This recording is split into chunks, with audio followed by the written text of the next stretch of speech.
Oke, salam sejahtera cikgu ucapkan kepada semua. So kita sambung slot yang ketiga sekarang untuk perbincangan soalan-soalan dalam modul bengkel matematik sebelum ini. Jadi cikgu cuba sharekan bahan. Ini dia. Cikgu percaya semua ada kan? Betul, semua ada. Jadi anda mesti pastikan buat pembetulan dan juga kepada yang sebelum ini tidak hadir kepada perbincangan kita pada secara persemuka di sekolah, mungkin inilah masanya anda boleh buat balik latihan dan sebagai ulang kaji akhir lah. Sebab beberapa hari lagi ialah mata pelajaran matematik hari ini sudah Khamis. So esok Sabtu, Ahad 3 hari lagi Jadi untuk slot ini cikgu akan fokus kepada bahagian B lah. Bahagian B sebab slot 1, slot 2 kita telah bincang soalan-soalan bahagian A dalam kertas 2. Jadi untuk bahagian B kertas 2 sekarang dia. So kita sambung dengan muka surat 18 soalan 38. Ini adalah graf fungsi. Jadi graf fungsi cikgu tidak mau banyak berbincang. Yang penting ialah cikgu tunjukkan jawapan di sini. Terutamanya untuk pelajar yang sederhana dan lemah. Anda perlu tahulah bagaimana mencari dua nilai ini dua nilai dalam petak yang kosong itu iaitu kita gantikan nilai X apabila X sama dengan negatif 3 dan X sama dengan 2 ke dalam persamaan yang diberi. Kemudian guna kalkulator saintifik anda boleh dapatkan dua nilai ini. So nilai yang pertama negatif 4 dan yang kedua ialah 1. Okey, 1. Kemudian anda dikenaki melukis graf. So di sini graf dia ada 2 cm kepada 1 unit untuk paksi X dan 2 cm kepada 5 unit pada paksi Y. Sekali lagi saya ingatkan, cikgu ingatkan kalau 2 cm kepada 5 unit maka kita punya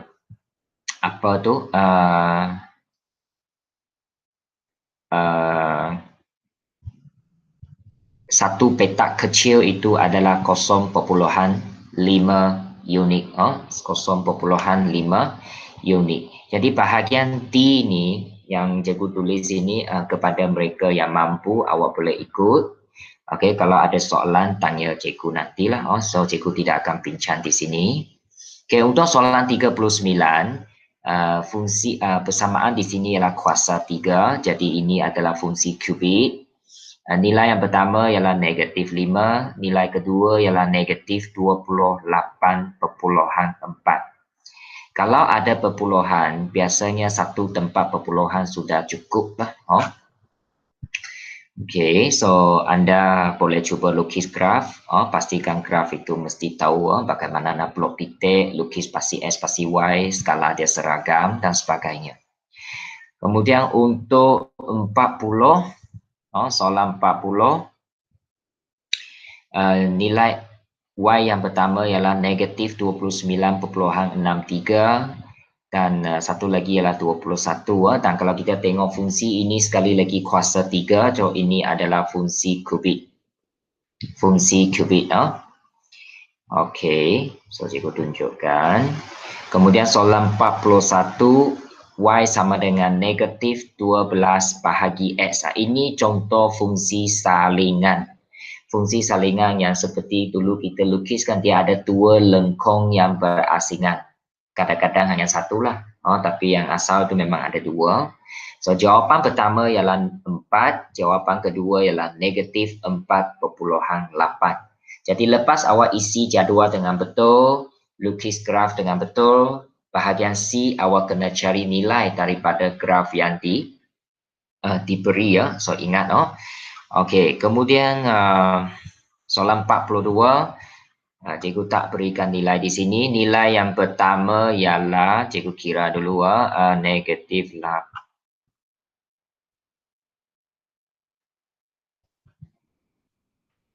Cikgu kira, kita pun awak pun kira. So nilai yang pertama di sini ialah uh,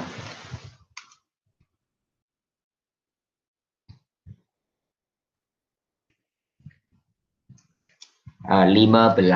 Nilai yang pertama ialah 15. Kemudian nilai yang kedua ialah negatif 5. Negatif 5. Okey. 15 negatif 5. Okey, kemudian tajuk seterusnya yang kita akan bincang ialah penjermaan. Penjermaan. So penjermaan di sini kita ada apa dia? Tiga bahagian. Bahagian pertama ialah nyatakan image kepada koordinat titik objek. Lepas itu bahagian kedua kita buat huraian dan bahagian ketiga ialah cari luas. Jadi di sini cikgu tidak bincang bahagian A lah untuk koordinat ini, tapi cikgu bagi jawapan. Yang pertama, kalau buat melalui pantulan Y sama dengan 4, untuk titik 32, titik 32 itu ialah titik objek lah. Kita akan dapat 36 jawapan dia. Kemudian kalau kita buat PT iaitu translasi, kita akan dapat, ingatlah kita kena buat belakang dulu, translasi dulu, lepas itu baru tepang itu ialah pantulan, dan kita akan dapat 73 kemudian 75. Okey, so yang cikgu ingin tekankan ialah huraian. Ini buat huraian. So dua ayat ini sangat penting kerana dia memberi markah yang besar. Dan kalau kita tengok soalan beritahu kita objek ialah A, B, C, D, E. Image 1 ialah J, K, L, M, N.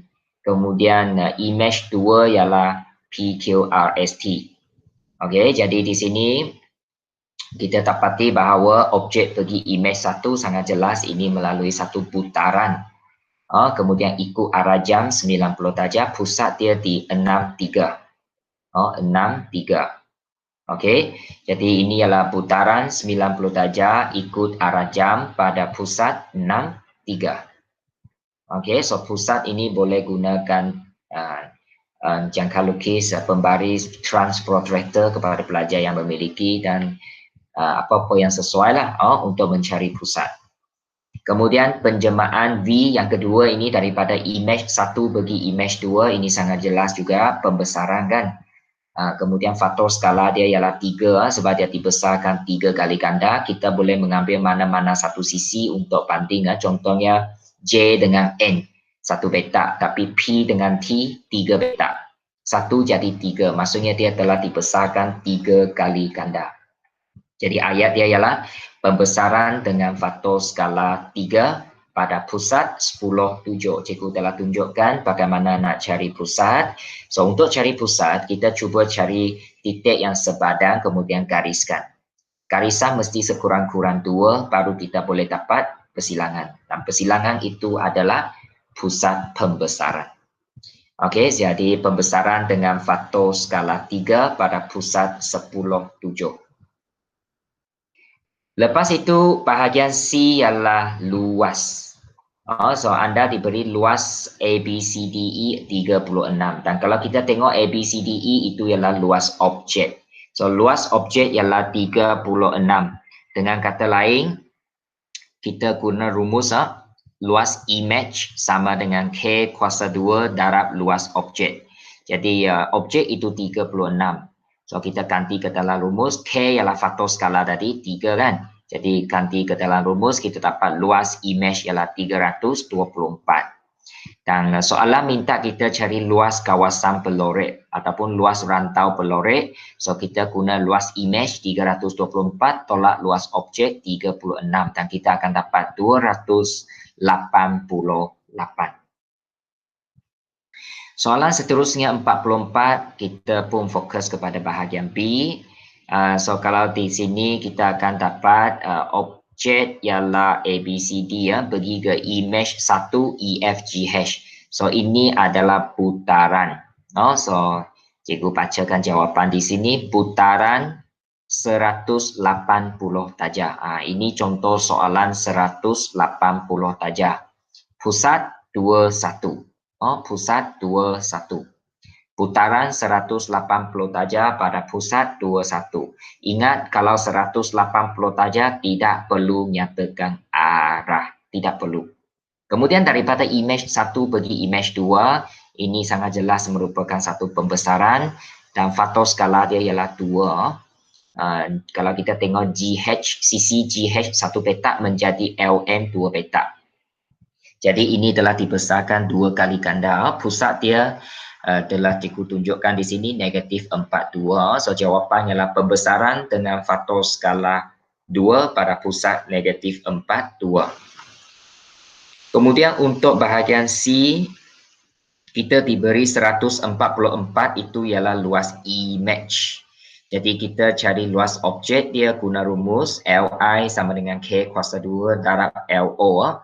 So luas image 144, K ialah 2, so 2 kuasa 2 darab dengan luas objek ialah 30. Lepas kita ganti, kita akan dapat luas objek itu EFGH ialah 36. Anda boleh cuba kira. Kemudian soalan 45. Okey, 45 cikgu pun tak tunjukkan jawapan. So kita tengok bahagian B ya. Kalau daripada soalan A, B, C, D pergi ke PQRS. So daripada ini kita tahulah daripada ABCD pergi PQRS ini ialah suatu putaran. Dan putaran itu berada di pusat 02. So kita buat putaran 90 darjah ikut arah jam pada pusat 02. Cikgu ulang, putaran 90 darjah ikut arah jam pada pusat 02. Lepas itu daripada apa tu? Daripada PQRS pergi ke JKLM, kecil itu pergi besar, ini sangat jelas pembesaran. Dan faktor skala dia ialah 3 lah. Kemudian pusat dia ada di 43. Pusat dia 43 kalau kita lukis. Okey, so pembesaran dengan faktor skala 3 pada pusat 43. Ini ayat dia. Dan kita diberi bahagian C, ini istimewa sikit. Sebab dia kata rantau pelorek punya luas 256. So anda perlu faham, rantau pelorek 256 hanya yang pelorek.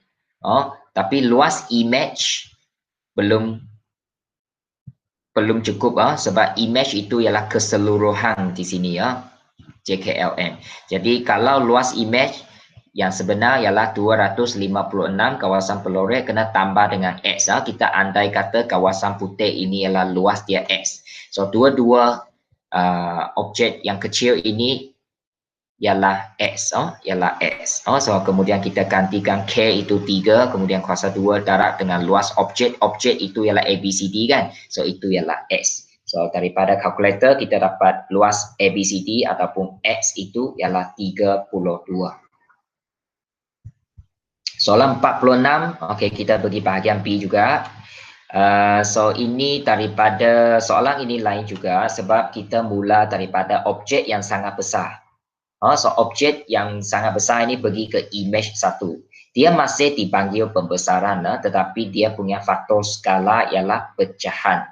So seolah-olah kita telah mengecilkan objek itu kepada image yang lebih kecil. So di sini dia telah dikecilkan 3 kali ganda. Cikgu ada guna bentuk bulat lengkung yang berwarna biru. So jawapan dia ialah pembesaran. Ayat pertama kita mula dengan pembesaran. Pembesaran dengan faktor skala 1/3. Pada pusat cikgu pun telah tunjuk di sini titik sepunya P ini iaitu 32. Pada pusat 32. Lepas itu daripada image 1 bagi image 2, ini ialah putaran. Putaran 90 darjah lawang arah jam. Kalau tengok anak panah hijau ni lawang arah jam. Pusat cikgu sudah cari untuk awak iaitu 26. Nanti awak kena latih bagaimana cari pusat ini. Okey. Putaran 90 darjah, lawang arah jam pada pusat 26. Kemudian untuk soalan yang C ini cari luas, anda diberikan luas image 45. Memang image 45 yang kecil itu image So sekarang kita nak cari luas objek guna rumus yang sama, tapi K dia 1/3, ingat 1/3, dan kita dapati luas objek kita 405. Dan luas kawasan pelorek ataupun rantau pelorek kita tolaklah 405 tolak 45 kita dapat 360. Kemudian untuk soalan 47 kita ada sedikit kesilapan untuk paksi Y. Okey, untuk paksi Y di sini ialah 2, 4, 6. Lepas itu 8, 10 bukan 10. 6 bagi 10 terus salah. Ini 10 ini ialah 8. Atas ini baru 10. Okey. Jadi di sini huraian di bahagian B ialah P bagi Q sangat jelas ialah pantulan. Pantulan pada garis lurus X sama dengan 4. Okey. Kemudian daripada I1 bagi I2 ataupun Q bagi A ini pembesaran. Pembesaran dengan faktor skala 3. Pada pusat 52. 52. Kemudian cari luas, anda diberikan luas P48 itu ialah objek. Jadi kita boleh cari luas image dahulu 3 kuasa 2 darab 48 itu ialah 432. Dan kita diminta cari luas rantau pelorek atau luas kawasan pelorek. So kita guna luas image 432 tolak luas objek 48 dan jawapan kawasan pelorek ialah 384. Soalan 48 ini soalan yang istimewa kerana anda hanya diberikan 2 gambar rajah. Iaitu objek dan image akhir. So image pertama tidak diberi. So kita perlu imaginekan di mana dia berada. So cikgu sudah lukis di sini, gunakan warna biru muda, itu ialah image 1. Jadi di sini daripada objek bagi image 1 ialah putaran. Putaran 90 darjah lawang arah jam. Pusat di B, titik B iaitu 71. Kemudian daripada I1 bagi I2 itu ialah pembesaran. Pembesaran dengan faktor skala 2 pada pusat sama juga pusat dia di titik B iaitu 71. 71. So ingat Okey. Kemudian luas dia anda diberi 45 ialah ABCD iaitu luas objek 45. So faktor skala ialah 2. So kita ganti rumus, kita boleh dapat luas image itu 180. Dan luas kawasan pelorek ialah 180 tolak 45 anda dapat 135. So itu untuk tajuk penjermaan.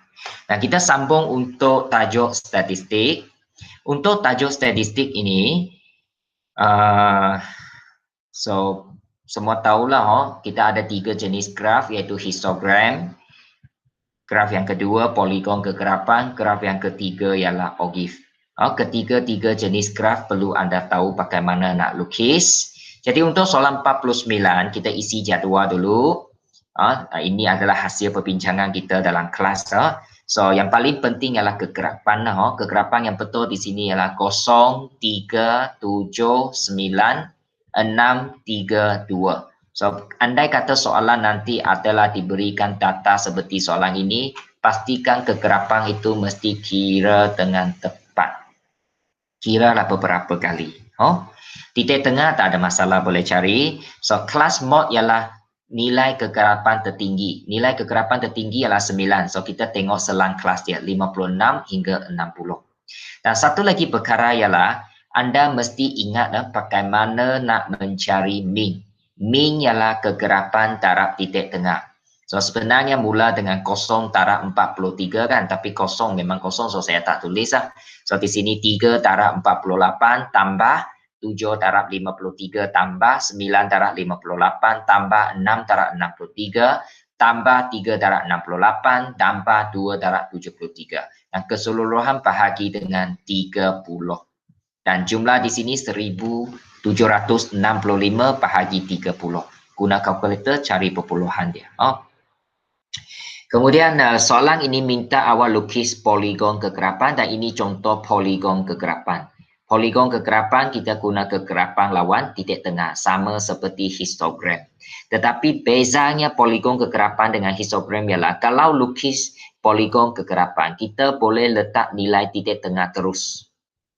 Tetapi kalau kita lukis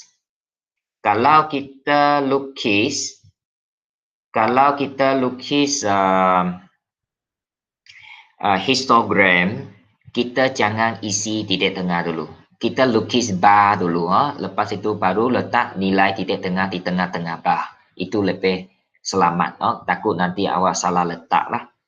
Okey, soalan 50, ini contoh anda diberikan kegerapan dan diminta untuk mencari longkokan. So ingat, kalau daripada kegerapan pergi longkokan kita tambah. Tapi ingat, kegerapan dengan longkokan nilai pertama dia mesti sama. Contohnya di sini kegerapan 3, so longkokan pun 3. Lepas itu baru tambah 3 tambah 9, 12. Tambah seterusnya 12 tambah 13, 25. 25 tambah 10, 35. 35 tambah 7, 42. Tambah 6, 48. Tambah 2, 50. Titik tengah tak ada masalah. Boleh awak cari sendirilah. Tujuannya kita tulis titik tengah, tulis kegerapan lagi di tepi jadual adalah bertujuan untuk mencari min nanti. So, kena ingat titik tengah atau kegerapan yang tidak ada dalam jadual asal, contohnya tidak ada dalam jadual jawapan dia di sini kan. Jangan tulis di dalam, mesti tulis di luar jadual. Kalau tulis di dalam jadual, ganggu jawapan sudah. Jadi akan mengibatkan awak salah. Dan sempadan atas kita ambil nilai sebelah kanan dalam selang kelas dan kita buat perpuluhan 5. Perpuluhan 5. Kemudian untuk kelas mod senang, kita punya kegerapan tertinggi ialah 13. Jadi selang kelas dia 21 hingga 25. Okey, so ini ialah contoh OGIF lah. OGIF. So untuk OGIF kita ada beberapa perkara yang perlu ambil perhatian. Sudah 2-3 tahun tak ada OGIF. So OGIF kena ambil perhatian. Kalau dia keluar OGIF, anda kena tahu cari median. Median ialah separuh daripada jumlah kegerapan longkokan. Contohnya soalan ini kegerapan longkokan 50 kan. So separuh dia ialah 25. 25. So awak buat garis putus-putus 25 ke kanan, turun ke bawah, cari nilai bawah dia. Kalau dia tanya kuartil pertama ialah satu suku. So 1/4 darab 50. Kemudian jawapan 12.5, kita juga buat garis putus-putus ke kanan sampai ke sentuh ke graf, turun ke bawah. Kalau 3 suku ialah kuartil ketiga ataupun kuartil atas. So itu ialah 3/4 darab 50. Kalau 3/4 darab 50 itu adalah 37.5 di sini dan kita boleh turun ke bawah cari jawapan. Dan akhir sekali ialah julat antara kuartil. Kalau soalan minta cari julat antara kuartil ialah kuartil ketiga tolak kuartil pertama. So ada 4 maklumat yang boleh kita cari daripada graf OGIF. 1 median, 2 kuartil pertama, 3 kuartil ketiga, 4 julat antara kuartil.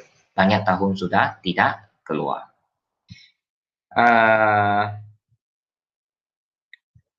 Kemudian kita sambung soalan seterusnya 51. Ini lukis histogram. So isi jadual cikgu tidak mau bincang lah, kebanyakan sudah boleh. Yang penting adalah soalan ini ada sedikit kesilapan, iaitu 41 ini tukar kepada 31 hingga 35, kemudian 36 hingga 40. 40. Kemudian inilah contohnya, ini ialah histogram yang perlu anda lukis. Okey. Kemudian soalan ataupun tajuk yang akhir dalam slide ini yang cikgu akan bincang ialah belang dan tonggakan. Jadi untuk pelang dan tonggakan, soalan ini ada 3 rajah, 3 lukisan yang perlu anda lukis. Satu ialah pelang, yang kedua ialah daripada X, tonggakan daripada X, dan yang ketiga tonggakan daripada Y. Di sini kita boleh nampak jawapan. Pelang maksudnya tadi tengok dari atas ke bawah, kita tengok tapak lah. Tapi soalan ini dia punya permukaan atas lebih panjang daripada tapak, jadi dia ada garis putus.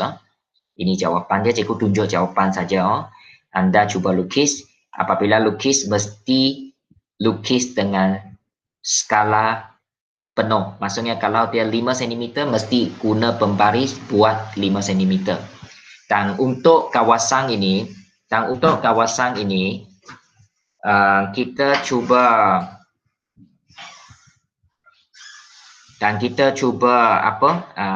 lukis di muka surat belakang kertas graf.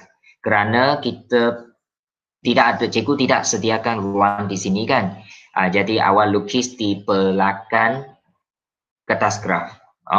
Tapi sekarang mungkin kalau you tak ada ruang, tak ada kertas graf di tepi awak boleh buat catatan lah, buat lakaran dulu lah, nanti baru lukis betul-betul. So soalan ini 12 markah. Dalam itu 3 lukisan itu ada satu lukisan yang sangat senang. 3 markah biasanya. So cikgu harap sekurang-kurangnya anda boleh skor 3 markah itu. Kemudian untuk B1 ialah tonggakan daripada X, ini jawapan dia. Kemudian daripada Y, ini jawapan dia. Saya rasa soalan-soalan seperti ini mungkin pun pernah awak jumpa, lebih kurang sama. Soalan 53, ini senang, tonggakan daripada X. Kita nampak dengan sangat jelas, iaitu trapezium. 5, 7, 8. Ini sangat senang. Itulah cikgu kata, mesti ada satu yang sangat senang. So, lukis betul-betul. Jangan lukis terlebih, jangan lukis terlalu pendek kurang daripada ukuran, dan jangan lukis sengit lah. Semua itu kena ambil perhatian. Sudut-sudut mesti tegak 90 darjah dan sebagainya. Kemudian bahagian B, bahagian B1 ialah daripada soalan ini, bahagian B1 ialah pelang dan bahagian B2 barulah tonggakan Y. Anda boleh rujuk di sini, ini lukisan dia. Biasanya 5 markah itu ada garis putus. Ini awak perlu ambil perhatian.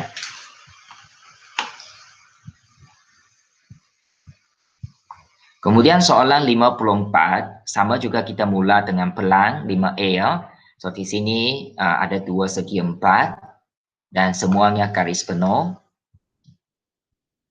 B1 ialah tonggakan X, kita tengok dari depan dan kita dapat ini jawapan dia, B1, dan B2 ialah tonggakan dari tepi, Y. Dan biasanya Y itu adalah, kalau dari tepi, biasanya kalau 5 markah mesti ada garis putus. Ukuran mesti betul. Dan kalau kita tengok Y ini, dia sebenarnya ada 2 bangunan. Sebelah kanan itu tinggi 5, panjang 2. Sebelah kiri itu bangunan itu ada 2 tingkat lah. Atas itu 2 cm, bawah itu 3 cm. Panjang masih 3.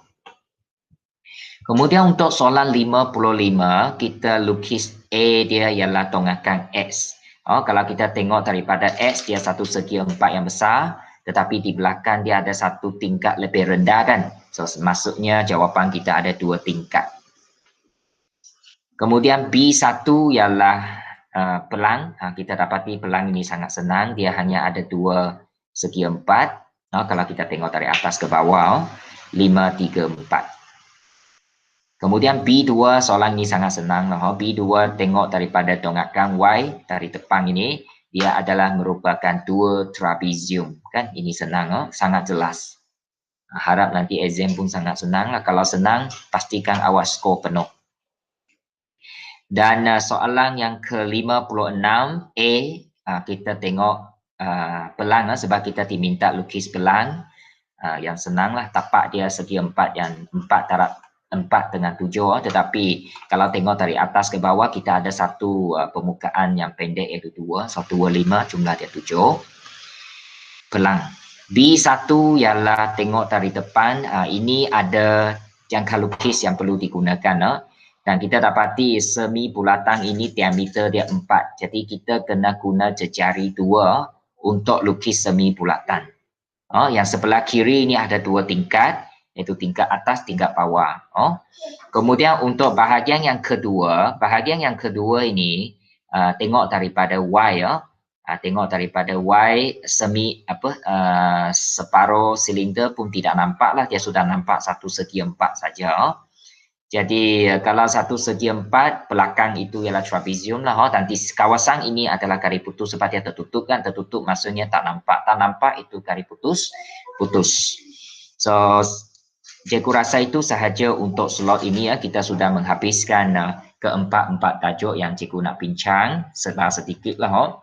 Jadi untuk peringatan untuk pelajar yang sederhana dan lemah, apabila anda terima kertas 2 matematik pada hari Isnin nanti, buka dulu terus kepada bahagian P.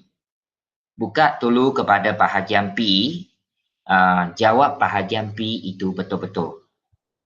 Iaitu soalan graf fungsi, penjelmaan, statistik, pelan dan tonggakan. Luangkan banyak sikit masa untuk 4 soalan ini.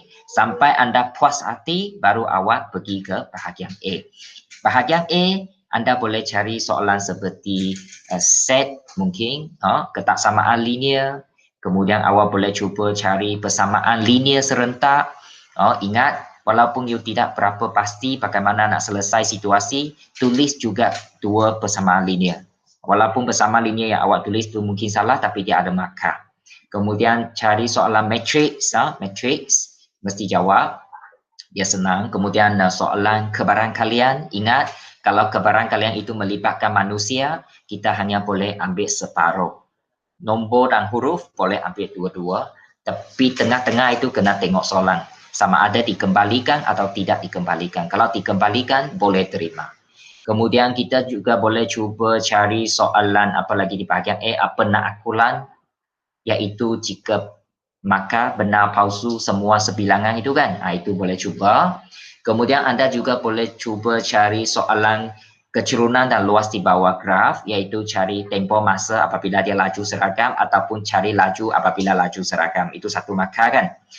Cuba. Dan kalau kepada yang mampu boleh juga untuk garis lurus sebab cari kecerunan. Luas dan kecerunan dan luas di bawah graf juga ada kecerunan. So ini antara soalan-soalan bahagian A yang mungkin awak boleh cuba. So ingat, cuba jawab seberapa banyak yang mungkin. Kalau boleh jangan biarkan soalan kosong, baca berkali-kali soalan. So itu saja perkongsian cikgu pada kali ini. Jadi cikgu akan buat satu lagi rakaman video iaitu teknik menjawab soalan SPM tahun 2019. Itu cikgu akan bentang gunakan slide PowerPoint. So kita jumpa lagi dalam video yang seterusnya. Sekian, terima kasih.